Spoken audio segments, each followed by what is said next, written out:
Welcome back to Bleach Boys, Thousand-Year Blood War, episode 29. Now, you might be thinking, we've already talked about this episode. We've already seen it. What's 100%. There? What else is there to possibly say? Well, firstly, that's very selfish of you because Pythes hasn't seen it yet. Mm-hmm. So that's very rude and condescending. Sam, remember, we were 3 of 100 people that got to see it. Well, we were at the time of recording, but now New York Comic Con has happened, yeah, and they have seen it as well. Yeah. So that's already happened. They've already seen it, and they even got signatures from both the voice actors, which I'm so jealous. I'm so jealous. I wish we had the money to just go to to New York and just New York Comic Con seems like so much fun. It looks so cool. I saw all kinds of stuff. Like there were so many Japanese like voice actors, manga artists, like all kinds of cool people that went to New York Comic Con. But they don't come here. No, I don't understand. I think so. LA is huge. LA, Hollywood, love it. Huge, big. You know, everybody knows that. I think nobody overseas gives a shit about San Diego. We're like, why would I go to San Diego? It's not one of the big names. Why do I care? But New York, it's like, ooh, okay. Like San Diego Comic Con does tend to focus 100% on like comics and pop culture, and of course they add a little bit of anime, but not. I mean, yeah, Viz Media has presence there, but it's like you're never going to see any big panels about anime. But for some reason, New York Comic Con really goes into the anime. I don't know if that's maybe their angle to make up for the fact that San Diego Comic Con is so much bigger.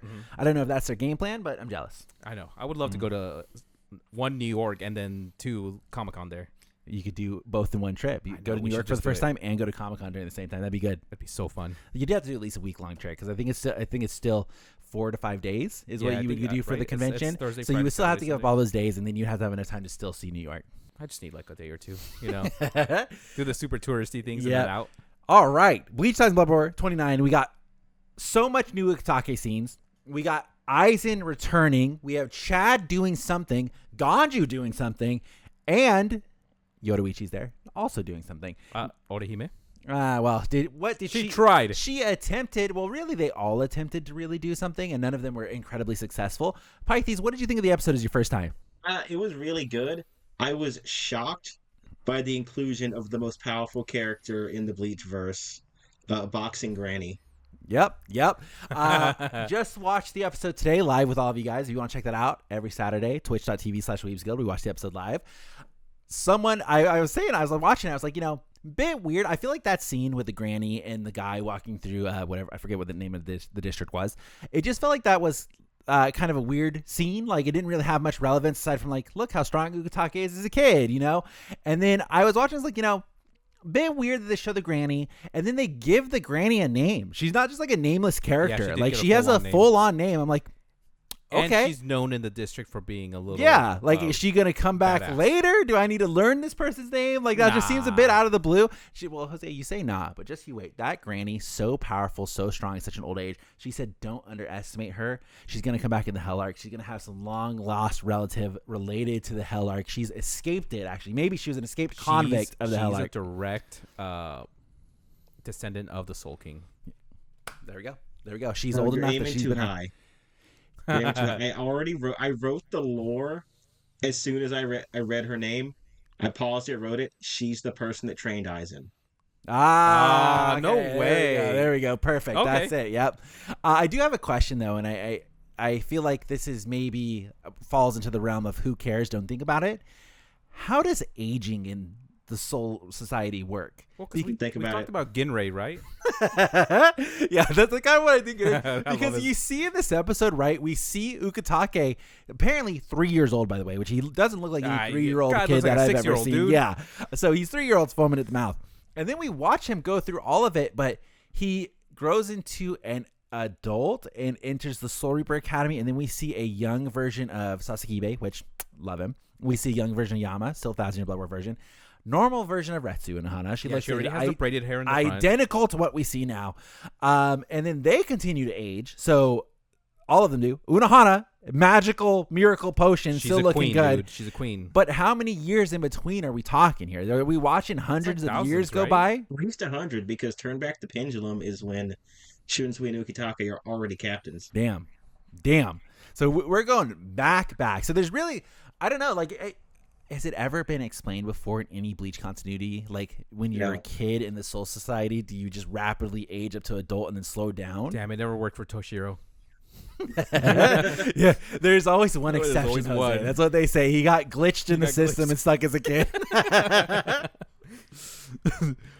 Okay, so never explained. We're just not going to think about it. I could give you some like hard numbers that are even dumber. When Rukia goes missing in the world of the living, that's like right when Renji becomes a lieutenant. Mm-hmm. When he gets his promotion, he's having a conversation with Momo and Kira, where they say, "Hey, you should probably make up with Rukia after that fight. It's been 40 years since you guys had that fight. Maybe you should make up."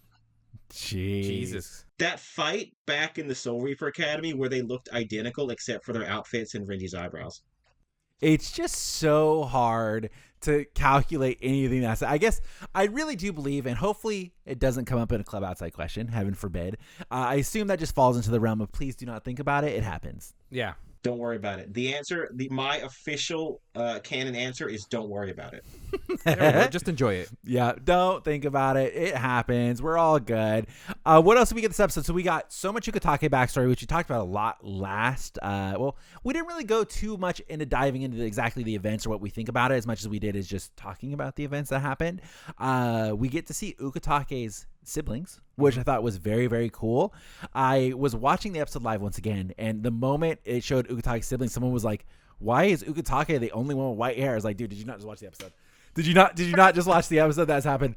I'm like, I can't explain it any further than that. It's like Mimihagi took his hair. I'm sorry, that was his one toll. Was it took his nice black hair and gave him, which I feel like they refer to it as gray, but it's like silver, right? Yeah, it's more silvery, but I mean, it looks cool. Yeah, love that part. Love that we get to see Ukitake's family. I wrote that down. We don't get to see his real hair color because his hair is already white when they go to Mimihage. Uh-huh. I was like, shit, I want him to just be like a redhead. Just a different colored hair, and then all of a sudden just gets white. But I feel like we see, and maybe I'm misremembering it, when he's in the lake with Mimihagi, does he also have the hair? Because I think he has black hair. He gets black hair, but part of me thought that he was reverting back to his old hair, but also it could just be Mimihage covering him because that happens right after. Okay. Yeah. Like he seems like he would just have black hair, but you know. Yeah, I feel like he probably had black hair, and then he was just dying or whatever happened, and that's where it came from. Otherwise, he's adopted. Nobody knows. Yep, they found him on the street. Yeah, well, it's the Rukon guy. That's true. They say they just pick people up and you become family. It's been well established since the beginning. Also, can we talk about how cool it was that the credits came over like right when he was on the lake? Mm-hmm. Yep. Mm-hmm. I was like, that's loved a it. movie. I thought it so cinematic across the board. They did such a good job with this episode. I think all of the character interactions that we got, I mean, I cannot understate enough, still to this day, still when I watched it the second time, how much I love the Ukitake, Kiraku, and Retsu scenes. Love those scenes. That scene with old man Yama's broken down Bankai and it everything. Is so good. I love Shunsui talking about that. Like, this was, I wouldn't have had to make these orders if you were still alive, Yama's bro. still around. Like, this sucks. He's like, this is crappy. I wrote that shit down verbatim. We'll get there later. All right. Why the fuck? Kisuke didn't know about the Mimihage, but Aizen did. Yeah, I feel like it was a bit. I don't think necessarily Kisuke didn't know about Mimihagi itself. I don't think he knew about the Kamikake was the only thing that he said he didn't know what it was. Yeah, he said he didn't understand the technique, right? No, before that, when Ukitake's like, don't worry, I will become the thing that fixes the Soul King, Kisuke looks at him like, what the fuck are you talking about? What do you mean? And he's like, ever heard of the Mimihage? And Kisuke is shocked. So I don't think he knew. I don't think he knew about the connection. Okay, I could see. So I feel like that's very explainable. I can see Kisuke not knowing about the connection because he, like, the short time that he was a captain, he was so devoted to his own shit. You know, he's doing the R&D. He was focused on that. He was with Miuri. He was Hinamori very quickly, and then immediately went straight to the visored bullshit. You know, got booted. Goodbye. Meanwhile, Aizen got to stick around the whole time. Had full access to all the research, was constantly creeping around doing whatever he wanted. So he had full access to figure out that connection with Ukitake and Mimihagi, where meanwhile it would have been much, much harder for Kisuke to do it. So I feel like I can see that one-up connection with Aizen where it's like, okay, Aizen in that one had home field advantage. So I feel like Aizen would know that, where Kisuke was, how would you, I mean, it's such a close-kept secret. I feel like that'd be hard for Kisuke to figure out. Well, Kisuke's the guy that knows everything, so I just think it's kind of cool that, hey, Aizen has a one-up. Yeah, it is cool. That's true. And I do like when you think about it in the universe, like I was saying, it makes so much sense. And I like, because also Kisuke, you know, he wasn't this friendly guy, you know, like Hiraku. Nobody's going to open up to Kisuke and be like, Kisuke, I have this deep dark secret. They're gonna be like, dude, this Hold guy's on, a let's be freak. friends. Yeah, like, Yeah. don't. I'm not gonna tell Kisuke a single thing. Once again, I don't trust Kisuke for shit, even though I should. Yeah, well, I mean, it goes back to the time old for the thing. mission, dude. Yeah, anything for the mission. Also, rumor has it he was originally gonna be the villain. So you can see how that was gonna go. Someone correct me, but I feel like the original vision was he said Kisuke was going to be the villain, but I felt like that betrayal would be too much.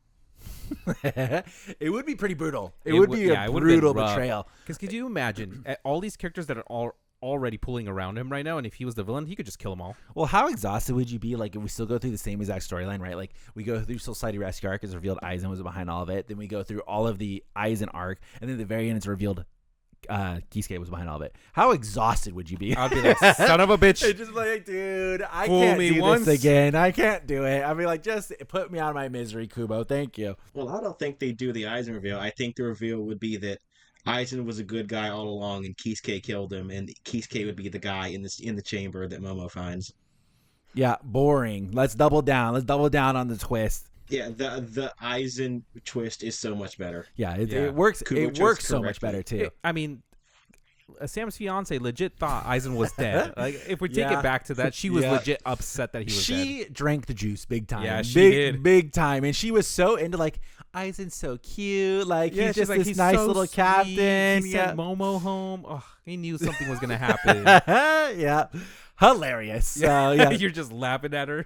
Don't laugh at it. We all drink the Kool-Aid. I remember watching that shit on Toonami late at night, going like, "Oh man, but he was so cool. He's dead. Who did it?" Yeah, same. I was just like, oh, damn, someone killed one of the captains. That's Yeah, fucked. you can't really write something better than that. And it's almost like you don't expect the dead guy to be the one. It's like one of the last guys that Yup. you expect, where you could very easily kind of look at Kisuke and be like, there's something up with him. Like you kind of he's a get little that. shady. You get that from the beginning. It's like he's kind of there's something up with this guy. So it would be much more obvious to guess than Aizen.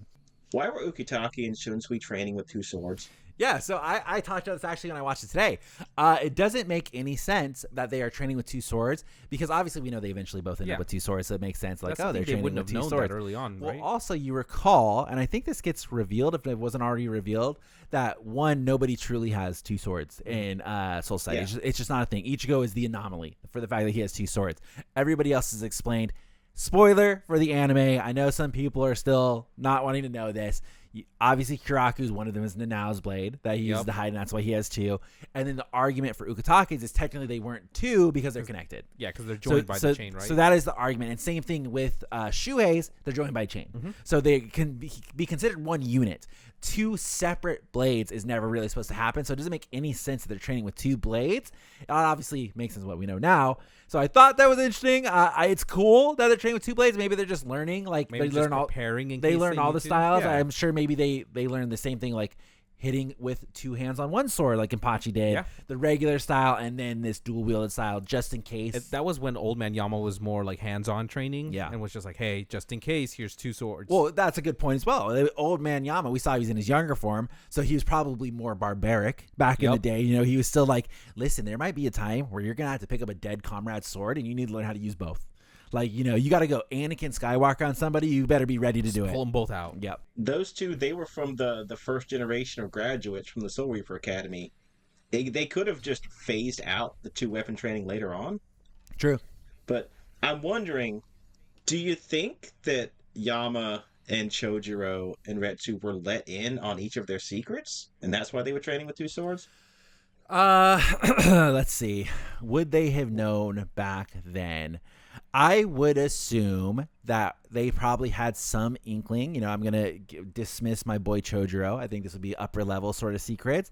But I would assume both Retsu and Yama, with the knowledge that they have in the fights that they've seen, and I'm sure all of the brutal battles they've been in, same way with Kiraku, they would have knowledge of Mimihagi, that this being a deity that exists in one of the Rukongai districts, and they would have the same reaction from seeing Ukitake and seeing that he is like literally always sick and he's never ever getting better or worse. I'm sure that they could have a little bit of an inkling, and I would be surprised if that didn't come up, especially with him becoming eventually captain. Mm-hmm. I'm sure that those two in particular would probably know. Yeah, that makes a lot of sense. Let's not forget that, like, the primary physician that takes care of Ukitake is Unohana. Exactly. Yeah. So, and I feel anything Unohana would know would go straight back to Yama. Yama would probably know prior to allowing anything happening. My question that is semi-related to this is who became captain first? Was it Shunsui or was it Ukitake? Maybe they became captain at the same time. But they would both have mastered Bankai by then, or was that not a requirement? I would assume the Bankai requirement has been a thing since the days of old. Right? I assume that's the basic requirement that's been there since day one. So with that in mind, I mean, who was first? Were they both done at the same time? How'd it go? When were they both like, I should probably use two swords?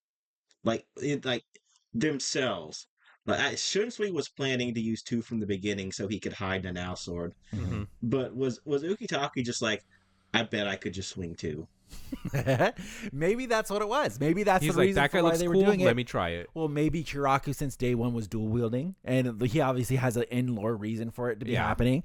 And Ukitake was already said to be watching him at all times. So maybe when they came together for their first 1v1, Ukitake's like, I'm going to be an asshole and also dual wield. Like, I'm going to show him up in his own sport, and that's where we picked up from. Well, we call that the Sam special. The Sam special. Yeah, exactly. It's like, how can I be as disrespectful as possible? I'm going to dual wield. It's like, here we go. I can do anything he can. Yeah. So I don't know. It's interesting to think, and I am really interested to know who became captain Someone's first. gonna ask Kubo on Club Outside. That's actually a great question. I would totally. I'll look into that. I will totally ask. Yeah. I'll see if I can ask that. I think that's a really great question. I think that is one that he would probably answer with like a throwaway. I think he'd be really happy with the way he explains that one, though. He'd probably just be like, yeah, they both came at the same time. Like, okay, all right. I mean, I'll take it. Well, sure. hey, that's it. Like, whatever. But he only answers one real lore question per every 5 years or something like that. So we're gonna have to catch him on a good one to get the answer to that one. Yeah. Speaking of lore, I sent it to you guys on Instagram. What the fuck? The Adonias name was just That's crazy. in season one. That's crazy. I was just like, I wonder if it's one of those things that he was just kind of like thinking of, and then because it was in the anime, right? Well, let's wind it back here for people who might not have seen it. In season 1 of Bleach Thousand-Year Blood War, we see Ryukin. We see Ryukin reading a like old Quincy text, and when the page is open, on the bottom right of the text is the name Adonias written in the book, written bottom right, clear. I think in English too, like there, Adonias, and that is season 1. Before we're in season 3 now, and we got the name of the Soul King. He knew all along. Incredible. And I think that leads, I think it has two. Well, let's start with one interesting implication is that Ishida probably knows exactly what's going on. I think that would make sense because his texts are also really old, specifically because of his family. I think that it's a passed down through generation. I think this officially, obviously, we know, but I think this would confirm to me as an anime watcher that Uryu has full knowledge of everything, has knowledge of what the Soul King is, has knowledge of probably what Squad Zero is. I think he has knowledge of all of that. Yeah. I truly believe that Uryu is completely in the know with everything that's going on, and he read that, and that is. As such, why he decided to take it on himself and like, I got to take it. That's true, especially because Uryu did always go into his dad's study and look. Well, he took the book. Yeah, he took the book. We see him reading it under the bridge. That's so much better of an explanation as to why in the manga Uryu he's one of the Stern Ritter now, and then he's like, I guess I can fight Yhwach or something, and that's about it. In this, he's like, okay, I know what's going on. I need to stop it right now. Yeah, I like this a lot, and I love the little hints that are happening. I also love this perfectly sets up these silver stillness, the stillness arrow that's going to be shot later. Perfectly sets up why he would have knowledge of that, why Ryukin is looking into that, why he's trying to figure it out. Ryukin also knows what's at stake. He also is full aware. I'm sure when Ryukin heard that Yhwach returned, he was like, well, fuck, here we go. He's like, well, now I got to gear up. Got to figure this shit out now. I love it. I love that whole little tidbit. I love the little tidbit we got of Uryu looking at the silver, or Ryukin looking at the silver in his hand. The little nods that he is doing to set up the Ishida family down the line is incredible. I'm so happy with what they're doing right now. It's so good, and it's just like I was reading some of our comments, and people were saying like right now Bleach is top tier, 100%. Yeah, and it's interesting to think, like we learned when we went to go to the fireside chat when we were watching Bleach Thousand-Year Blood War. This episode actually, we watched it early. One of the questions was asking about Kubo, and one of them was stated, what exactly. Well, firstly, it said Kubo has seen everything. Kubo has like literally seen everything. But it was revealed that a lot of the staff go to Kubo with ideas. Yeah. Like so much of the staff go to him. And they're like, hey, I have this cool idea. And a lot of times they say Kubo will approve it. They're like, that's a great idea. Like totally do it. I like it. Added. Yeah. So we don't even know necessarily if Kubo was directly involved in this or if like because once again, it was also revealed in that same fireside chat that we went to that Bleach has been around for so long now that there are fans working on the show. Yeah. So it's very well that there's like a super dedicated fan working on this show, and he's like, "Hey, I had this great idea for setting up the Uryu reveal later." He's like, "What if he knew? Like, what if he knew all around? And we all could, like, along. we can hint it in the book and like set it up." And Kubo's like, "That's fantastic." He's like, "Oh, you guys Yeah. just did a lot of work He's for like, me." he's like, "Send it." Like, that's Yeah. great. I just think this is a perfect culmination of a show being so successful and so beloved, which obviously Bleach has always had that kind of story where Bleach was gone for 10 years and the fandom carried it. Kept The- it the alive, fandom baby. purely kept it alive through Bleach Brave Souls and a couple other Bleach mobile games. Every just person counts. over and over and over, and just demanded Bleach anime, Bleach anime, Bleach anime. Even though Thousand-Year Blood War wasn't, entirely loved, it had a heavy, heavy demand for people saying that they want this We to come needed back. the wrap up. We needed Yeah. the closure. And people have been saying that forever. And now it's come to the point where the show is so beloved, it finally came back. Fans are working on it. Fans are helping decide what extra content to add into it to help fill out the later parts of Thousand-Year Blood War. It's perfect. I can only imagine, right? Like they have a super secret meeting where Kubo's like, "All right, this is the Soul King's name." Like a week later, an intern runs in and goes, "Okay, you know that scene where Uryu's looking at the book? What if we just put his name right here?" And Kubo claps and goes, "Do it, do it, do it." Hey, make sure you guys hire this guy. Well, Hire. I just feel like that is not what I would think of a Japanese work space from everything that I've heard, where it's just like it's so cutthroat, respect the boss, don't do this, you have to stay until the boss leaves. I feel like that is not how I'd envision a Japanese workplace where you have the option to like go to the author. Like I would never expect that, where it's like, yeah, a lot of the staff go to the author and give them ideas. I'm like, that's cool. That is so cool. That's like that, you wouldn't even see that in America, being that open and like you basically have an open door policy. That's cool. That is so cool.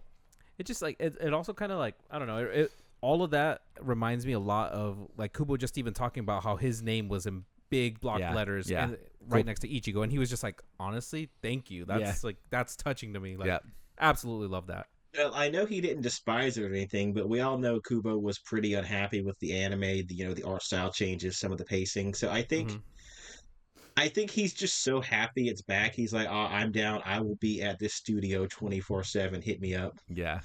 He just has a house built into the studio. I really do hope that is the case. I truly believe it is, but I am manifesting it that Kubo is just like, he's just genuinely, because think about it, it was 10 years for him too. 10 years, he was off doing whatever Kubo was doing there in those 10 years, having a great time with his fan club, answering questions every once in a while, and then his own show comes back because so many people demanded it to come back, and it is so popular both overseas and in Japan now, where he has like full access to do whatever he wants, and he just loves it. I hope he loves it. I hope he's loving it. I mean, just like he says, he loves getting fan art of all of the characters. Well, that would be one of my things where like if that was me, if I put myself in Kubo's shoes, I would just be so happy. I'd just be like, this is great. This is awesome. My life dream would be fulfilled at that point. It's like you created something that the world loves. You had to wait 10 years for it, but it eventually came paid back. off. It's just like Anakin Skywalker. Forgot the actor's name. You saw Hayden Christensen. Hayden Christensen. Thank you very much. You saw that clip where he was crying because everyone Dude. gave him a standing ovation. Dude, I was misting up at that. I was going, "Oh man, I'm so happy." He straight up said, he's like, you know how to make a guy feel good. He's like, damn. Yeah, it is like that. It is really like that. Where, he waited and paid off. It was good. Yeah, it was fantastic. We can see Happy Kubo. Just look at him playing Rebirth of Souls. Yeah, Yeah. true. That guy's living the dream. Sensational. Also, I guess update for Rebirth of Souls as of October 19th. Still no Renji. Still no Renji, but we do know it's coming out early 2025. Is what we do know. We do have a semi-release date for it. Now, I hope they stagger the release months because I don't want to have to buy that and Monster Hunter on the same month. Ooh, that's a rough one. Because one of these games is going to devour my life, and I can't have that happen at the same time.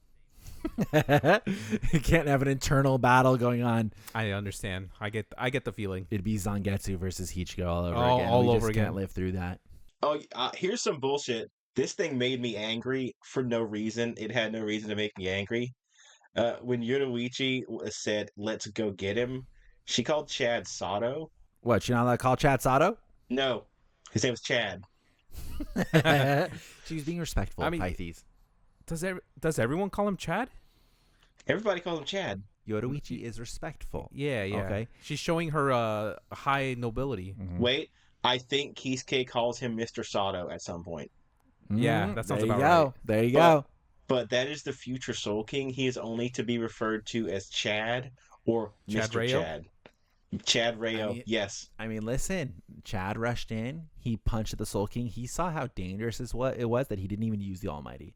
He knew that he had to block it with his own hand. Yep. That's how dangerous Chad was. Really, what it was, once again, was just Yhwach being disrespectful, was just being completely disrespectful, and was just like, yeah, I'm not going to use the Almighty. I'm just going to block you guys. And then not only that, he lights them all on fire, but not only that, he shoots Chad from the flames into Ganju. Yep. That 3-piece combo did not work out. No. We'll get a better one later. I do like Ganju did the classic sand in the eyes, though. But it was cool because he's like, oh shit, his freaky eyes can see everything. But let me get pocket sand ready. Yeah. His eyes can see through realities into the future and into the past. You know what's gonna blind him? Sand. That would be your move. Like You would be Ganju, come on, hold man! on. Like, fuck his creepy at least eyes. rub it in his eyes or something. Like, really go for it. Dude, Yhwach did not give a fuck. With bringing back to, I think it was your comment from last episode, Sam. Why is Ganju here? Yes, Yeah. it makes no sense. Like, it would have been so funny to me if Ganju hops in, does a smoke screen, it cuts back, he's fucking gone. Like, hello, Ganju? Nobody Hello? knows where the fuck Ganju went, and there's just a cutscene of him hauling ass down. He's like, goodbye. He's like, gotta write down every passage for my sister. No, he's using the Joestar's family secret technique of running away. Yeah, which really would have been in character for Ganju. That would have been great. But I do like the bravery that he's done. He's very brave, but the one fight he's ever been in was him running away from Yumichika the whole time. Yeah, Yeah. he would be perfect for that. Oh my god, they repeated that, but now it's Askin and Grimjo. Yeah. That'll happen. Well, Askin's whole shtick from the time He's just run running away. Like, that's his whole shtick, which he does on purpose. You know, it's a little different, but Ganju was shooting from the hip in his fight. Holy hell. Laskin is just a Looney Tunes character put into Bleach, and I love him so much. I love him. He's so good. Mm-hmm. Now, Sam, I have something I want to address to you, because I feel like this core is doing the thing that you wanted the most. Okay, hit it. What hit it? You complained last season about the pace is breakneck. They're not spending time on anything. Yep. I am holding the manga in my hands. We're on episode 3. I have gone like maybe half a chapter in. That's perfect. That is perfect, and I'll tell you why that is perfect. Before you say it, I'm not complaining. I think it's great. Now pop off. Okay. The way they are doing it is so good because they are still sticking to the manga for the most part. All right. There's a lot of the lab scenes that have been moved around, and I'll talk about that when we get a little bit later into the podcast.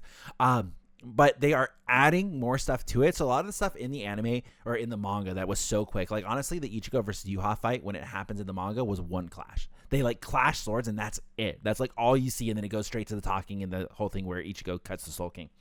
They have improved it so much and really weaved in. They've not only added anime only scenes, which are like cool, and they're not only standalone. They tie back in. So an example, Ichigo and Yhwach, when they're fighting, they go into the shrine where Iruzo Sando was, and that ties back into new other anime only scenes, and we see so much new stuff. And even this things like, I feel like people have for a while wanted to see more Retsu. We get more Retsu in this Definitely one. a lot of we it. see the switch of Retsu to Kenpachi. I love. Oh, you these saw scenes. that? I think You saw that? Yeah. I think they are so cool, and they are so well done and thoughtful. And I feel like if you even compare part 3, we're only 3 episodes into it. If you compare part 3 to part 2, I think we are in a different ballgame.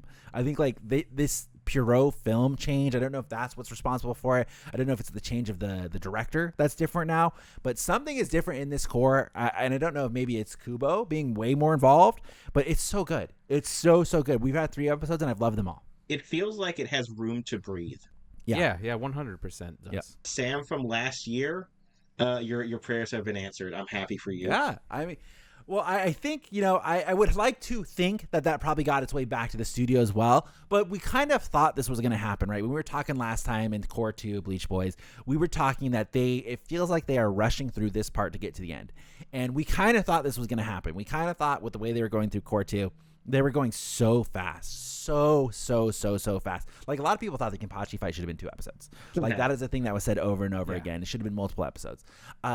Now they are really taking time because we're getting to the part where stuff got cut, we're getting to the part where there's more stuff that really could have been input into the manga, but Kubo himself was working at breakneck speed. So now they're like, this is perfect. And what is happening, we're really meeting on a nice little middle ground where they're like, okay, now we have all this time to improve. We're going to go back and we're make this nice little middle ground. It's working out really well. It's working out really, really, really well. So happy. Now let's take a nice little mid-episode break here. Throw the eye catcher on the screen. Now we have 3 episodes of Bleach Thousand-Year Blood War, part 3. Let's rank which we like the best. Which episode? Which of the 3 episodes we like the best, which one we like the middle most, and which one we like the least. All right? You guys need to think about it for a second, or you guys got it locked in? I need to think. Okay. Jose's got to think for a second. Pythes, you got it locked in? Is it an easy choice for you? You got to think. I got it locked in, and I think we're going to be surprised. Because it is going to be a little bit interesting of a choice, because episode 1 has a lot of stuff from the back part of the last finale, but it's kind of new stuff. There's a new scene with Ichigo and the gang inside of the rocket doing some explanation. It's all the Blu-ray scenes as well that they put into there, which is very, very cool. And then you get the finale, which was obviously awesome, the way they adapted the Almighty.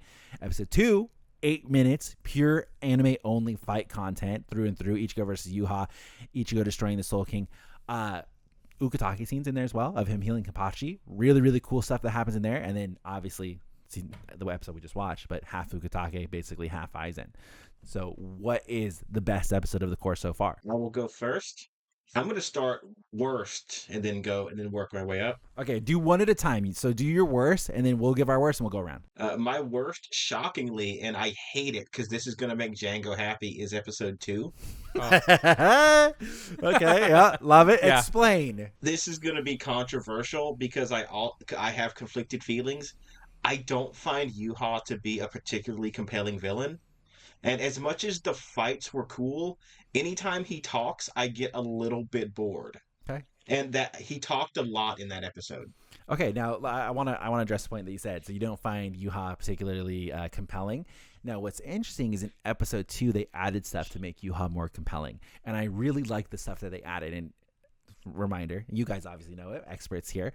Wink. Yeah. So they added stuff in the anime that basically explains Yhwach's whole dilemma with the Soul King and the fact that the Soul King is this all-powerful being. He has the choices to do whatever he wants. He has the power to do whatever he wants. Instead, he decides to hold the world together. And then he's seen all the futures. He's seen all the past, just like Yhwach. And he still continues to fuck the Quincy's at every single time. So he sees that. And obviously, we get those flashbacks. I believe it was at the beginning of episode 2. We see the Yhwach flashbacks. And we see him like watching the Soul King kind of make the 3 realms, and then he gets washed back into reincarnation and sent back out, only to be part of the worst race that gets roasted over and over again and abandoned by his father. So he's rightfully pissed off, and he's like, you know what? It's not even like, hey, I hate everybody. I feel like he doesn't necessarily come at it from a point of hate, but just like, I'm going to kill you and I'm going to remake this world because this sucks. Like, you do a horrible job at it. I'm going to take all your power. I'm going to restart the whole 3 worlds and we're going to go again. I dig it. Now, here's my thoughts. That's character motivation, and it's a really, really good motivation. But I think himself as a character, Yhwach, he's just kind of like a guy with a mustache who's kind of a dick. Okay. Yeah. I could see that one as well. I feel like that explanation and him being a character with a mustache is just kind of a dick would be more relevant to the manga version of Yhwach. I feel like more and more as the episodes go on, I think we will get more and more explanation. Like, I mean, even the stuff when he was fighting Ichigo in this episode, he's like, "Why are you fighting me? Like, let's just like stop. Let's get this done." You know, Yhwach's coming from a place where he's like, "It's not necessary for you to fight me more." He's kind of like, "I've won." You know, it's like, stop it. Like, I'm gonna go ahead and redo it. I like it. I like it a lot, and you still gotta think that also this Yhwach is like a little bit like Zangetsu to Ichigo, where like Ichigo's like, "Man, this fucking sucks. Like, I gotta fight Zangetsu." So I don't know. It's interesting. I think they are doing better, but I see what you're saying. So that's going to be my once again, all of Bleach is great, and I still like Yhwach, and I look forward to the dumb shit he's going to do later. But just because I hate it when he's talking, I don't like it when he speaks. I'm like, he's doing villain monologue. So that's going to be my worst. I don't know. I kind of like when he goes on a tangent. Okay. It's like it's the tone of his voice and how he projects it. Well, it's Zangetsu that we've known since the beginning. But it's just like, but him as a villain, I'm like, God damn, that voice is actually kind of badass. I mean, hey, it's got nothing on the butter that's Aizen. It's got nothing on the sweet butter that comes out of Aizen's mouth. That man can put me to sleep with lullabies. That brings up the issue of Aizen is so sassy. Everyone else seems boring in comparison. Because no one can compete with Aizen. Yeah. Come on. Except for Tokunada, guys. I hate that bitch. True. I That bitch. hate that bitch. But bitch. as much as we hate Tokunada, he was the only one to get close. You know, here's the comparison. I'm gonna go back to My Hero Academia. Yeah.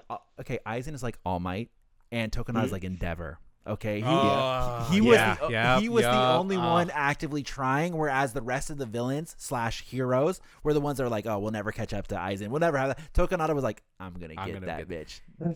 He was just, in a way, he was just more of a fucking dick. He gave me more reactions than everyone else. Well, he was more cruel. Yeah. He was more cruel, right? And we saw more cruel things from Tokunada, so obviously, like, we would kind of have that gut reaction. Anyways, Jose, worst episode so far? It's hard. I really loved all of them, and especially when we got to see him on Sunday, all back to back to back. This is the part where Jose butters you up before he slams down your favorite episode. It's gonna say number one. I'm gonna be honest. I'm gonna say number one. Okay. Nothing terribly wrong. I absolutely love the scenes with Udio and everything. Those were so fantastic. And I'm a Ishida hater. I remember everyone. I don't know. It's just like I got too much of a recap. Didn't mind it, but everything else has just been a lot more content giving us.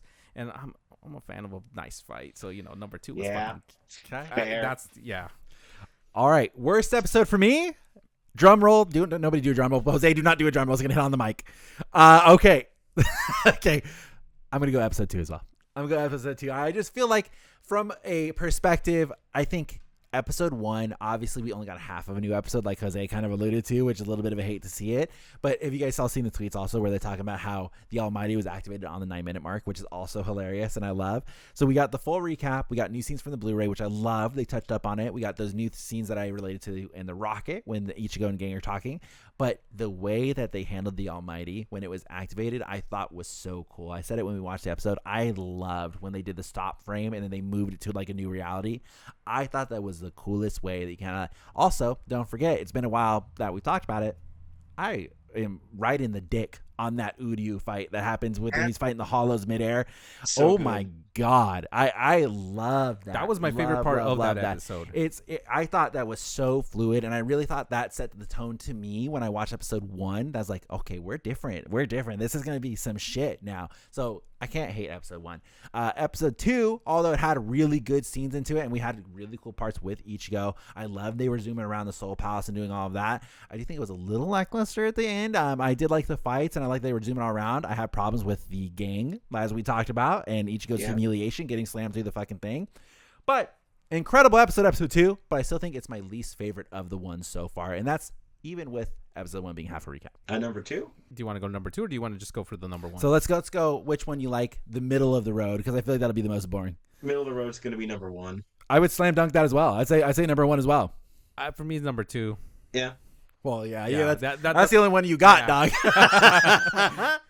The fighting is so good. The Almighty activation was insane. I love they did it at the 9-minute mark, and it felt worth the wait. Well, and I feel like they really flex their muscles right at the end as well, because we get the Elsa walk where it starts zooming in a fucking circle. And we've already seen the Ichibe CG part also when he does the like anti-reincarnation move.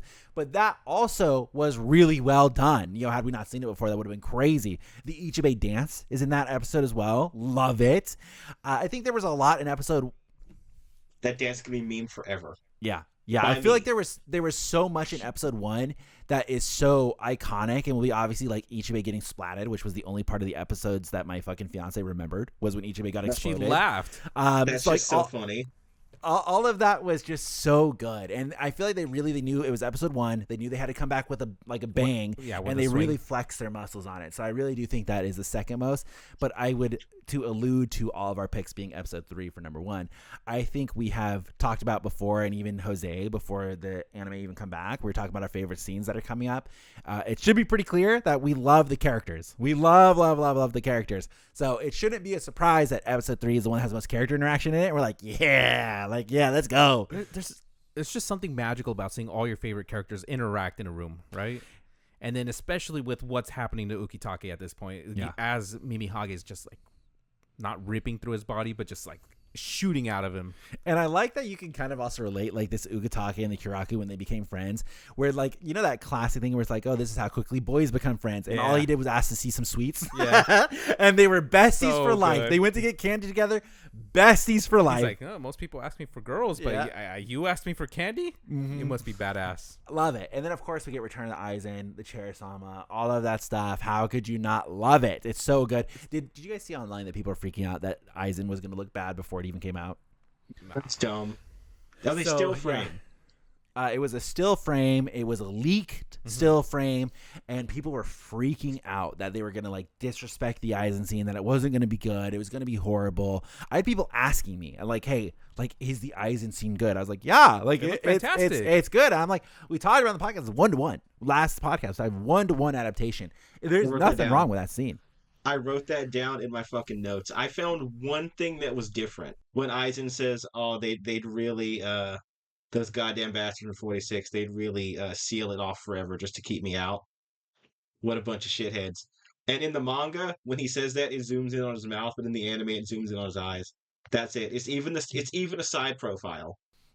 Okay. Oh, okay. I mean, that's just how, like, I feel like they know Aizen is the GOAT of Bleach, and they know that people love Aizen. They're like, I'm sure whoever's doing the Aizen scenes, like, their hands shaking the whole time. Like, oh my God, right. I can't fuck this up. I can't fuck lines. It's like, I'm going to be roasted if I mess this up. So I'm sure they're taking the Aizen scenes with the utmost care. It's just, that scene was so cold right after he releases the ankles, what was it, the left eye? Yeah. And then the guy comes, he's like, I gotta bind him down. And his arms just get splattered. And I'm like, oh, that's so how cool was it in all of the Mukin, right? Aizen just appears in front. Yes. Even Shunsui's like, God, that should have been impossible. How did you do that? Holy fuck. I'm like, oh, that's so cool. He's like, I just released your mouth. What the fuck? Like, imagine, right? Aizen, he is in the maximum security. He's strapped into everything you can think of, right? You put in one key so you can talk to him, and he walks out of the shadows like it's nothing. Yeah. And isn't like the Mukin also like infinitely large and stuff like that? So like, who's to say that Aizen wasn't just wandering around and then hauled ass to come back to Kiraku really quick? Hold on. Like the whole time Kiraku was trying to talk to him into the depth and he wasn't responding. He was like all the way bumfuck on the other side. He was like, oh my God. Away. He's like, I gotta come back. Also, the anime like cleared up the scene with that one dude who gets roasted. I always thought Aizen attacked him, but like, no, he just got too close. Aizen's spiritual pressure is that tough; it fucked up his hands. Yep. And he's like, you know, it doesn't like seal it; it just keeps it close to me. Yeah, love it. I was like, oh man, that's so cool. I was like, Chair-sama, why do you gotta be cool? And I like that Kiraku, just like while he's watching it, he was like, whoa, don't act on your own. And then it's like, oh, it's too late. It's gone. Yeah. Like, even Kiraku's probably not going to reach in there myself. It's like trying to grab something in front of a shark or something. Like, it was let that guy go. That gave me like heavy, like OG Willy Wonka vibes of like the kids falling in. Yes. No. He's just like, no, stop, don't come back, checks watch. Don't do it. Yeah. Don't eat the chocolate. Don't touch. No. He's like, definitely don't dive into the chocolate tube. It's like, oh, okay. Oh well, you did it anyways. Oh well, no, you fell through the chicken. Oh well, you're a bad egg. Fuck it, we don't care. Yeah, great scene. Really, really good. So, I mean, all in all, obviously, we love episode 3 here. I think that's a slam dunk. It's the best. Like, what else could it be? I was straight up gonna put like episode 1 is my favorite, but I was like, the 7-minute recap, despite it being cool, did kind of kill it for me. Oh yeah, it's definitely down points for the 7-minute recap because obviously I would have preferred new content. I think that would have been the best, but I still think they handled it as best as they can. And once again, like the 9-minute mark being when the Almighty activated is so cool. But hey, it gave us that Uryu scene. Yeah, and I think they kind of look at it from a way like, okay, if you're watching Bleach on TV and all of a sudden Bleach returns, you kind of need the recap. Yeah. You know, it's like because it left off right in the middle of a fight.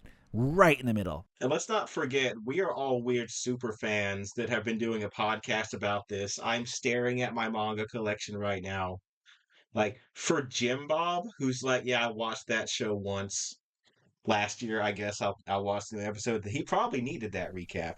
Oh yeah, for sure. So let's get into some sad shit. We're gonna get into the old man Yama thing. Ooh, favorite part of the whole episode, which probably makes it my favorite part of Thousand-Year Blood War Part 3 as a whole. Dude.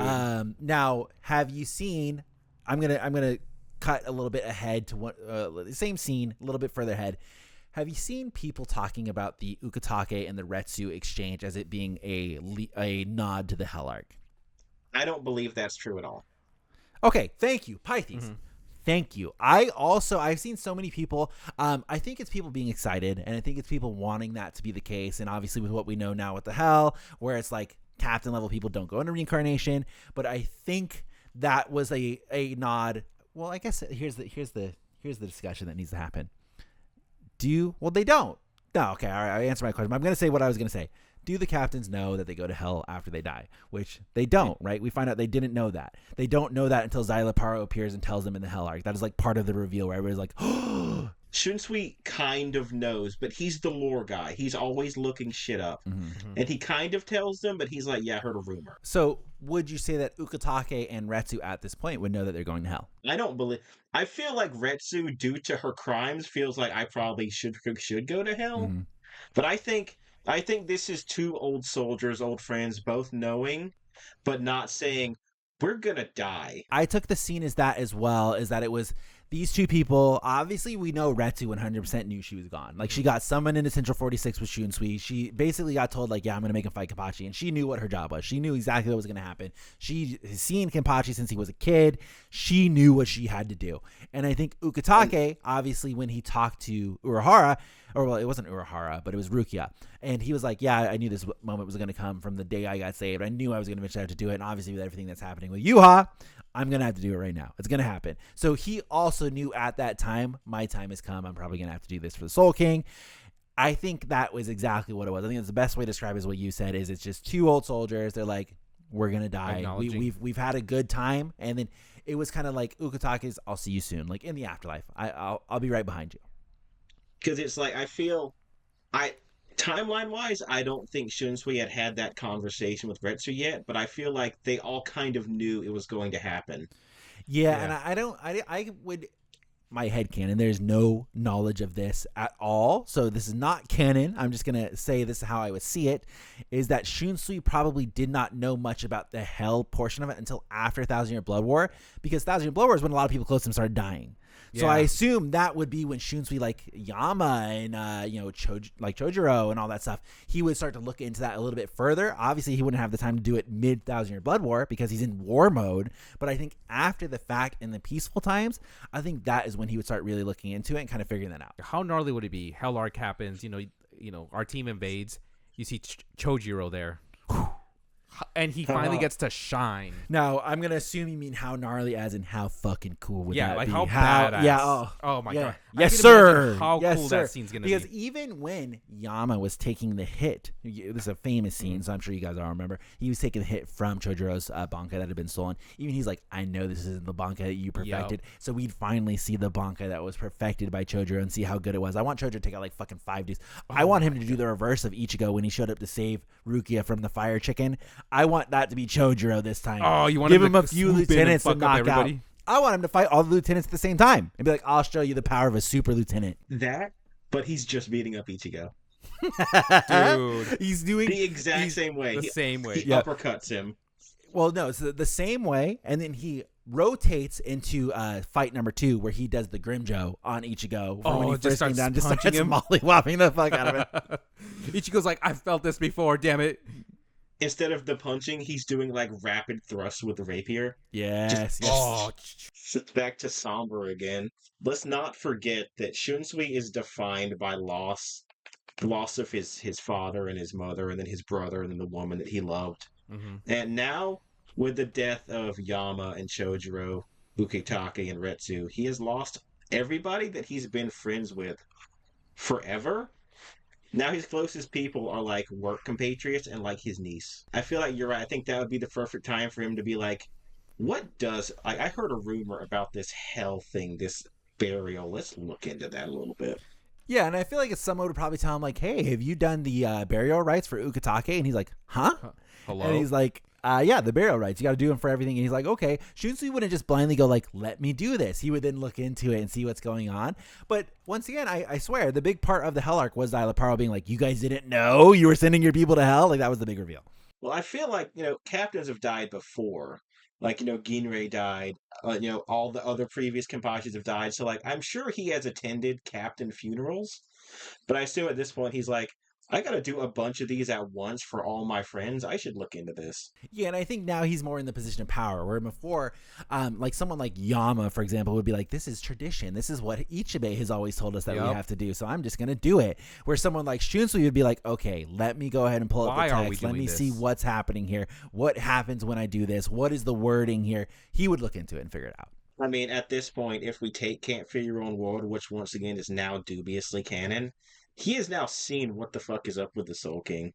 He probably wants to know how stuff works more. So, have you guys seen, and this, don't take this as an actual tweet. This could be fake. I haven't done any time to research into it, but I'm going to regurgitate it here.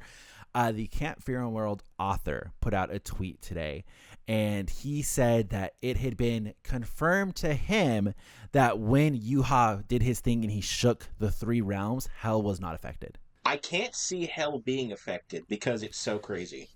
So that's he put out a tweet and he was like, "Hey, that's what it is." And I saw a lot of people talking about it. The only thing that's a bit dubious is I have not confirmed that Twitter account is actually the Can't Fear World author, because I've just never seen it before, and I just saw people talking about it right before I came on. But let's for a second pretend that is the case, which would make perfect sense, and it leads into the question: would, like, when Yhwach, let's say he remakes the world, let's say he was successful, right? He redoes the whole thing. Hell would not be affected by that. Hell would be a whole other thing that would be its own, because it's not affected by anything. And he also said that all the stuff that's going to collapse is the Dongai, the Soul Society, the human world, Hueco Mundo. Never mentioned Hell. Never mentioned. True. He didn't mention it. Hell sounds so cool in Bleach. And also in Can't Fear Your World, wasn't there a thing that, like, back in the day? So this is Tokonada explaining the rumor of how the Soul King became to be a thing. Fuck that bitch Tokonada. Thank you. He was explaining how he had heard it to be the case, and wasn't like Hell, like back in the way olden days when the Soul King was still a person. It was just like this pit that just existed, and that's where the hollows came from. It was a Spartan pit. It was this pit, and there was just a bunch of bullshit that was on top of it, like the primordial chaos and shit. Yeah. So I think that would go to say that before there were 3 realms, Hell was already there. So it's like this extra special, like, it's always existed, it's always here. Always been there. And then they made the 3 realms with the Soul King stuff. That's really interesting if that's how it is, because I forgot. Like, straight, like, we did. I will have to go rewatch that video, but I'm pretty sure Hell is just a thing that's always been there. That's what I am thinking as well. But if you want to know for sure, check out our Can't Fear Your World Bleach Boys podcast out now.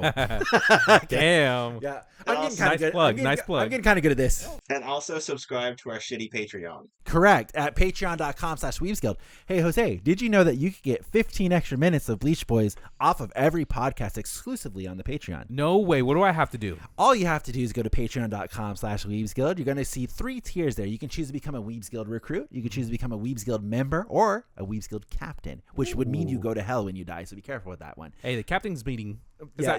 So you do get the additional Bleach Boys captain's meeting, which is the exclusive 15 minutes that we talked about. Last episode, we talked about exclusive Kubo questions that were asked at the Fireside Chat.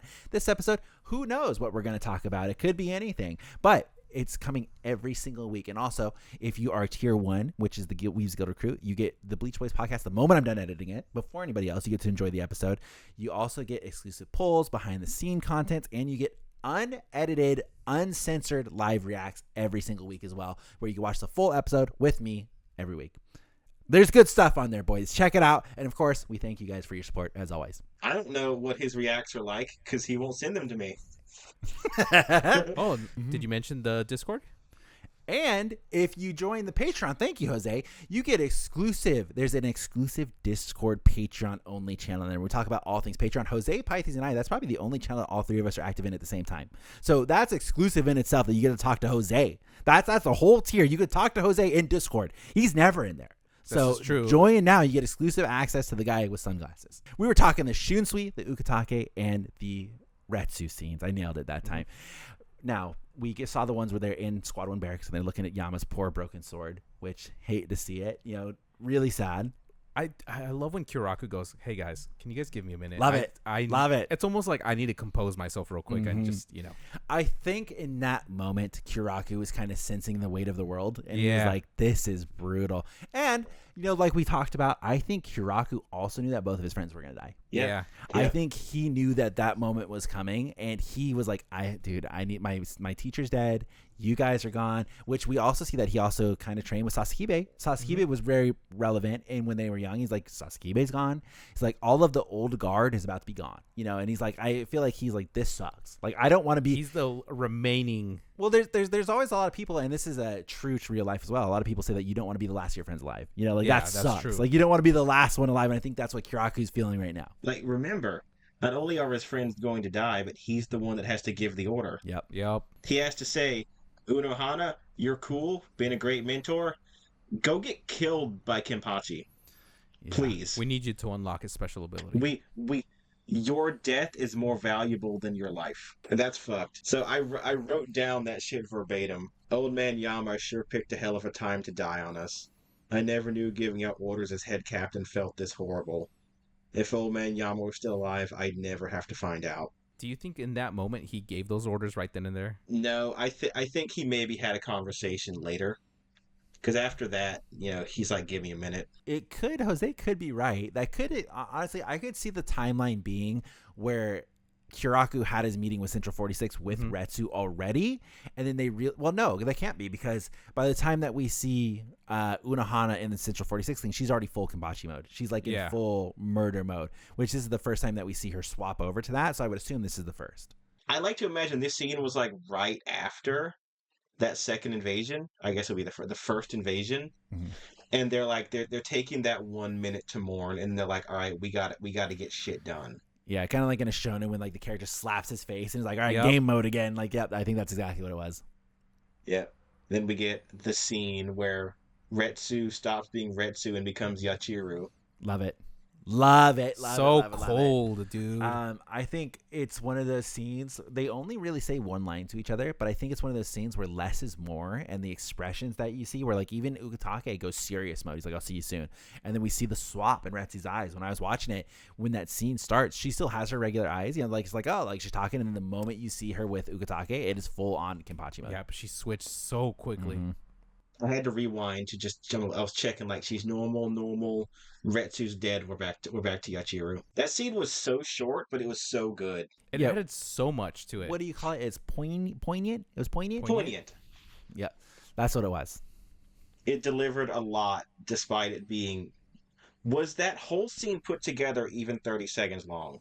No, I don't think so. I don't think so. All right, now before we get to Aizen, I guess I just want to say, since I was reading through the manga, the little scene we got with Ukitake and Rukia is infinitely better than the fucking nothing we got in the manga. As someone who also read the manga, which I do every Friday, plug again, I read that scene and I was very surprised at how little and almost how like cold he was to Rukia in the manga. Like, Rukia tries to sometimes help and he just yells at her. Yeah. I'm like, oh shit, okay, all right, cool. And I get, like, he's stressed and he's trying to figure this out. Also, he's in front of a lot of people and he's doing this big sacrifice, but the scene in the anime is incredible. I love the callback to the Kaien moment as well.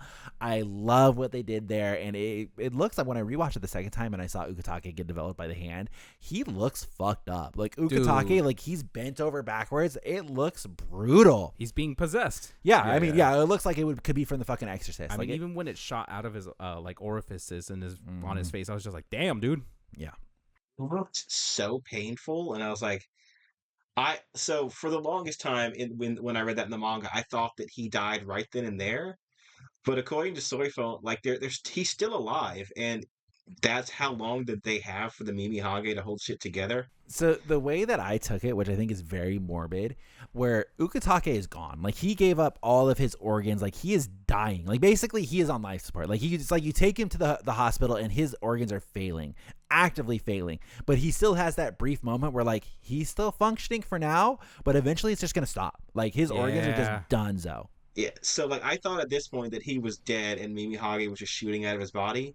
Now I'm like, oh, it's even more fucked because he's still suffering. Yep. Right? He's not dead yet. Oh, God. And I hate it. That sucks so much. I hate that for him.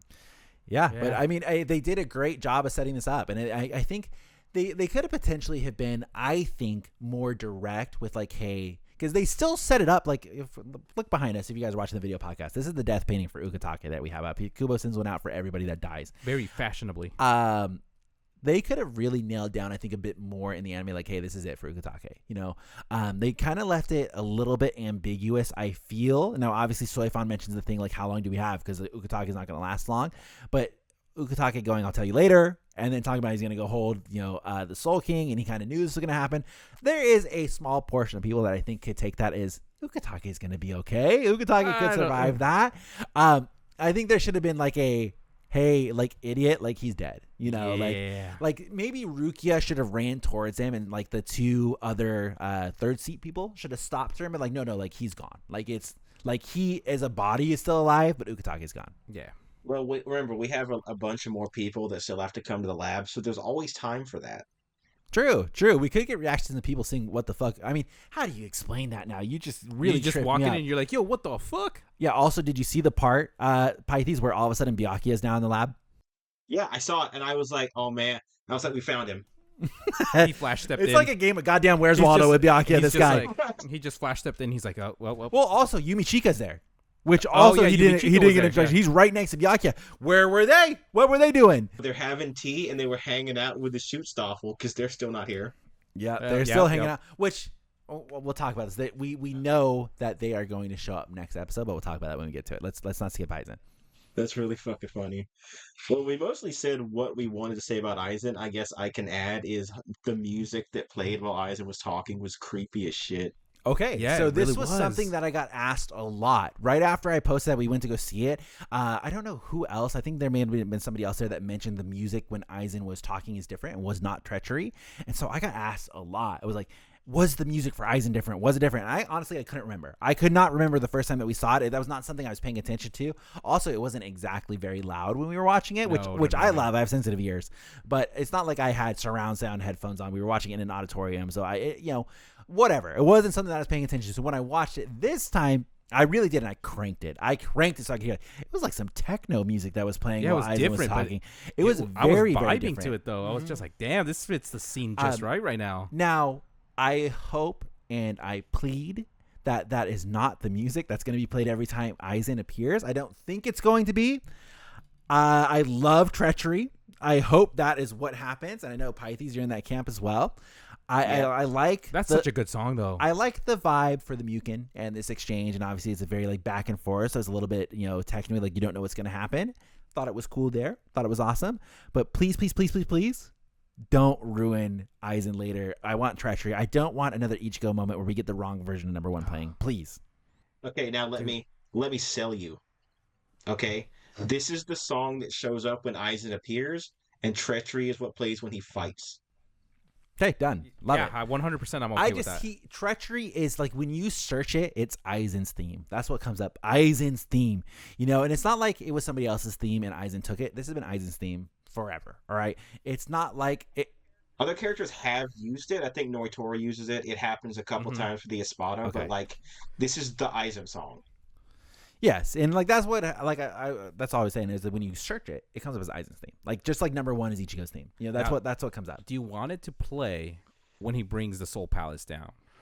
Yeah, I mean, how much would you guys hate if treachery plays? I'm putting my own hand in my fist for this part because I just feel like this is a horrible idea. Treachery plays when Aizen gets ready to take down the Soul Palace. Najakub shows up and shoots him and stops the song from playing mid-song. I'd be so pissed. I'd be so pissed. That'd be really funny. Fucking no. Isn't he dead? Didn't we see him get hit by the ash ball? And I don't remember. I don't remember if we got a death painting for him. I don't think we did get a death painting. Okay. I am kind of seeing the vision of a death painting for him in my mind, but I can't confirm 100%. I'm gonna look up. Not only that, did our boy Robert Acutron get one? Before you look, Robert did get one. I'm pretty sure 99%.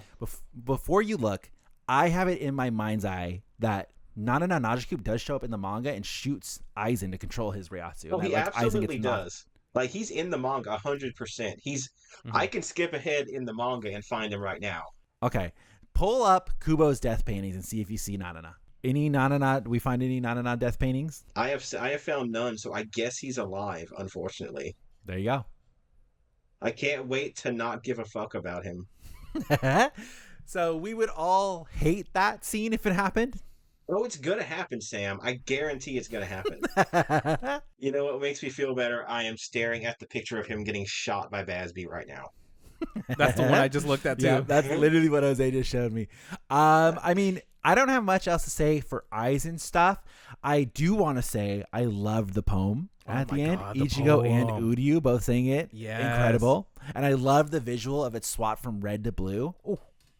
I wish the voice actors did that for us we were there. That would have been cool. Been insane. That would have been so cool. And then I would have been like, I don't even know what this is talking about right now. There are two ways the next episode could go, and with the title for the next episode being The Betrayer. That title is from the chapter in the manga when Uryu shows up with the rest of the Schutzstaffel. All right, so they finally finished eating. Pretty much 100% that they show up. That's like all but confirmed. Obviously, with the poem with Ichigo and Uryu, we can get that what we saw in the trailer with Ichigo kind of dodging Quincy arrows. A lot of people thought that was going to be from Ichigo versus Uryu. So I can see in my mind's eye once again, I see next episode still being all Yhwach stuff. I think we go right back to the action. We're going to go all Yhwach stuff. Now, my question becomes, if you guys remember the manga, if not, I'm going to spoil a little bit ahead for you guys. In the manga, Yhwach basically absorbs Mimihagi like almost instantly. Like he makes Ukitake sacrifice a waste. Yeah. He gets it almost, so quick. I think they're going to pad that out with the Ichigo versus Uryu fight. I think they're going to insert something there and make it seem like, Ukitake lasted longer than what he did. And I would hope it's kind of awkward because I think, I'm just going to say what I'm going to say and then we'll work out the kinks after the fact. I would hope that they then, before Yhwach grabs Mimihagi again, they go back and they do the lab scenes with everybody showing up. Because I think you need everybody to be there for the part that happens after Yhwach absorbs Mimihagi. I think that has to have everybody in the lab beforehand. So I would assume they do a big, like, impromptu Ichigo versus Yhwach. We really get a lot, or Ichigo versus Yhwach, Ichigo versus Uryu. We get a lot of new scenes there. Mm-hmm. I don't know where the episode would end. I have no idea. But we get that, and then before he's able to grab Mimihagi, the episode after this next one, we'll go to the lab and we'll get all of the lab scenes. Well, here's the question. What group of people do you want to show up? Because there's two of them. So the group of people, so there's really one group that I want to show up, and then there's one person that I'm waiting to show up. Obviously, one group being the Visors, very obvious. There's a lot of character interaction that we're missing there, and obviously they have been going around helping out Kisuke, which is we already saw that they were here with Kisuke. It's just weird that they're not there. I don't know what their game plan is for the Visors going forward, because think about it. I think they've already showed up. They showed up a while ago in the manga. Yeah. Well, Thousand-Year Blood War Part 2, remember, after the gang got shot up in the rocket, they showed up. The Visors showed up. They were like, hey, where is everybody? He's like, oh, Yoruichi went up already. They're like, God damn it. And that's when we went straight, to the rest of the Yhwach Soul Palace. So where are they right now? Like, where are they in the Soul Society that they're just not there at the lab? And then, we have, the smartest character in Bleach, Lil Toto, show up. Yeah, is there any chance in the world that they just don't have the Visors interact in the lab? Like, is that just something that we would even see? They're going to cut it? Maybe they could do more later on, but they should be here already. Yeah, and then the other person I was talking about is Kenpachi. I still would really to see the Kenpachi scene. I've talked about it a million times and beating a dead horse here. I want to see the Kenpachi scene where he shows up and he wants to search for Yachiru, and then Nanao is the one that actually puts him into place. I like that as a character building moment for Nanao. I like that as a character building moment for Kenpachi because he actually agrees to stick around and help. I have to take care he of does this. have the gates shut on him and told him he's not leaving, but he does eventually agree, like, you're right, I'll leave it to my squad to search for it. I like both of those moments a lot, and I really do hope that it gets paid off in the anime. But it's starting to become like awkward timing, and with how much stuff once again that they're kind of going to have to fit in. I'm very open to however they're going to adapt that content. I'm just super intrigued how they're going to do it. I forgot about that Kenpachi scene completely. That shit's amazing. Yeah. It's a great scene. So I'm just super interested in how it's going to happen. And then I'm super interested on what the Visors are even doing, how they're going to fit that in. Because I do think with the title of the episode, like I said, I think next episode is going to be all Schutzstaffel and Ichigo and Uryu. And then I would assume if I was planning the season, the next episode is going to be the lab stuff would be my guess. Because I'm flipping through the manga, like Not only have the visors showed up, Kenpachi is up and has already had this conversation. Yep. Yep. He would have had this conversation before Ichigo fought Yhwach in episode 2. Oh yeah. Yeah. Doesn't Kenpachi though mention Yachiru right after he beats Grimmy? I mean, yeah, that does happen really early, but there's a part in the lab where he shows up wherever it is, like, hey, where's Yachiru? And like he's still asking for her. Gotcha. It's just, it becomes awkward. I'm so interested how they're going to fit all that in, because I almost would say the amount of content that we get, the amount of character interaction, it's coming to be close to a full episode that we missed out on of that. And we're only in episode 3 though. That's the thing. I know. So that's why I think you think about it. This is how I'm kind of envisioning this season to go. I think seasons 1, let's say episode, how many? We're going to get 13 episodes, right? I would say 1 through 4, maybe 1 through 5 is going to be a lot of action. I think that's clearly what they're showing, and I think that's a lot of setup. We did get a nice little break with the Ukitake episode that we got right here with the Aizen setup. I think that was a little bit of fan service, a little bit of treat for you guys, and then we go right back to the action of episode 4. And then I think in the middle of the season, maybe the 3 middle episodes, we're going to get a lot of the character talking, a lot of the character interaction. I think we're going to get multiple episodes of that happening. Obviously, the stuff that happens with Aizen as well. I'm saying that he's just going to like shoot down the Soul Palace or whatever happens. That stuff I think we're going to get, and I think we're going to get in multiple episodes of it in a row. And then I think they're going to finish strong again, and it's going to be action all the way at the end. Oh, it's going to be so nice. Mm-hmm. And then okay, so you asked this last season, so I'll ask it now. Where does this season end? So here's what I was watching. I was watching the opening, right? And when I was first watching, I was like, oh my god, this is all kind of in order. Like I was watching like the stuff with Kiraku, and then we got Yhwach versus Ichigo right at the start, and then we got Kiraku going down. We got Ukitake showing Mimihagi, then it showed Grimmjow, and then it hopped back to Aizen. So it was not in order. It was really quickly, but I was watching, I was like taking notes. Like, okay, so obviously Grimmjow and Askin's got to happen. We get the reveal in Nanao's swords. That pretty much, Nanao's sword being revealed is pretty much at the end of the Lobaro fight, like, which is crazy. Yeah. That's like towards the very end.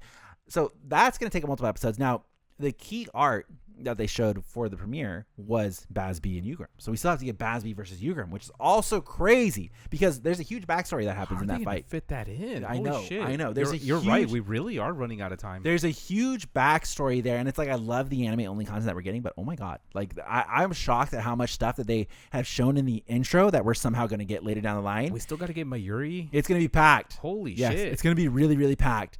And in the anime or in the manga, Mayuri also shows up like right after the whole Yhwach cutting the Soul King thing happens, which should have happened about now. He shows up and they're talking about the gate in the manga, and Urahara's like, man, we still don't have enough Ryatsu for the gate. And Mayuri's like, well, why didn't you just ask? And he's like peeking through the hole with Nemu. He's like, you could have used my Ryatsu multiplier, and like opens the window. And Urahara's like, oh my god, I had no fucking idea you had that. And that's where he shows up and also helps. That also hasn't happened. But they did allude to this episode, right? They did mention that they don't have enough Ryatsu. Yeah. That was a conversation that happened. So I do think that we are going towards that direction. They keep mentioning the gate, which is good and promising, but I have no idea. I have zero idea where this is going to end.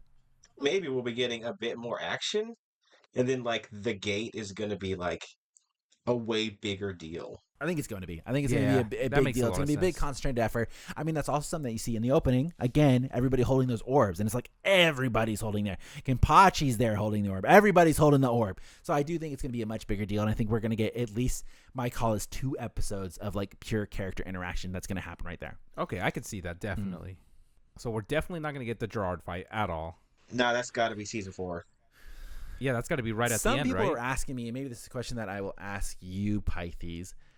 Where, like, do you think we will see Ichigo Horn of Salvation at all this season? No, I don't think so. People were asking if that is something that could potentially happen towards the end, if we get some sort of Horn of Salvation. I feel like I thought that was like end, but my memory is not good enough to confirm that. I forget it is either the first time that he tries to fight Yhwach or it is the last time.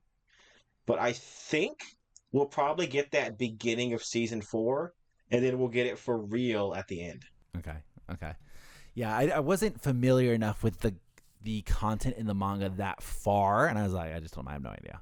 I don't want to say we'll end it the same way we did Core 2, but because it's in the intro, I kind of want to think that like Nanao's sword is going to be the last thing that happens. Would we I like don't that know. though? That would not be that good of an ending. I mean, the reveal, yes, but If that's the fight that ends the season, I think it could be okay. Like, Leibaro is such an asshole with his sniper, and he does take out a couple people. If they really make him an issue this season, if he is just taking dudes out left and right, taking him out as the end is like the small victory you get at the end of this core could be a good way to end it. Well, I kind of feel like, so you think about it, right? Season 1 ended in a very uplifting manner with Ichigo getting his true Zanpakuto, right? That's how that one ended. It was beautiful. It was lovely. Great. Core 2 ended also with a semi-positive note towards the Soul Reapers, that Senjumaru had won all of her fights and Ichibe had kicked Yhwach back down. Obviously, we know that wasn't the case, but you can see where that would see. Do we want another positive ending for the Soul Reapers, like some sort of hope? I almost think that this should end in a spurt of despair. I think I like that too. Revenge of the Sith kind of thing. Revenge of the Sith, or the classic Empire Strikes Back. Thank you. That's the Empire Strikes Back. That was famously one of the ones that people like the most, or let's say Infinity War. Right? Yeah, Infinity War. That's my favorite of the two. It should almost be some sort of despair, which maybe that ending, Pythes, is Lilibaro, capping a couple of people. Maybe that is the ending where all things are looking crazy. Maybe we get Gerard going, ultimate immortal mode, and that's maybe we see the power ups of all the Shitstoffel and how much more powerful they're being, and that's what we would get. And I think maybe that's what people are hoping for also with the Horn of Salvation Ichigo. I think that maybe they're hoping they see the first time and he gets whomped, and I think that's kind of what they're hoping for. But who knows? Well, one of the coolest just parts of the Fate Karakura town is when all the Espada kind of release their Reiatsu and all the colors flash, and it's super. Yeah. Like, I could imagine sick. All the fights are going down at the same time, and then I don't know, something happens and they all just pop, and you kind of see the colors explode, and then boom, into season. That'd be kind of cool. Yeah, I could see that. Yeah. So I think that'd be cool. Now, if Horn of Salvation does happen, and now I'm totally, guys, this is big spoilers for the manga if you guys don't want to know. If you guys are still hanging on by here, I respect you and you were trying to avoid spoilers. But I would personally love, and I don't know where this fits in the timeline because once again, my manga knowledge towards the end is horrible. I would like Horn of Salvation Ichigo happens, right? He gets roasted. It's like, it wasn't even a fucking effective. He gets whomped. Yuha's like, deuces, and leaves, right? That's towards the very end. I remember that happening. And then after credit scene for the whole season, okay, end credit, very, very end, is the Genjo and Tsukishima showing up. And they're like, yo. And then that's the end. That would be pretty hard. Okay, but I can do it better. Okay. Right, I'm ready. That was the rough draft, everybody. Yeah. Did either of you ever play Prince of Persia: The Sands of Time? Love Prince of Persia. Yes, it was a great game. Okay, so when you'd fall in the pit and die, and then you'd hit rewind, you'd have Yuri Lowenthal. I'm already seeing what you're putting down, Pythes. Yeah, I'm already seeing what you're putting down. Yeah, Yuri Lowenthal will go, no, that's not how it happened. Or that didn't happen, right? You see it happen, the sword breaks. Yeah. And then you see that scene of it breaking reflected in the bookmark. The bookmark becomes a sword. And then you see it being stabbed into Ichigo, and then the season ends. You're giving me chills, Pythes. Damn, that was fucking hard. Yeah. That is the official Bleach Boys ending of season 3.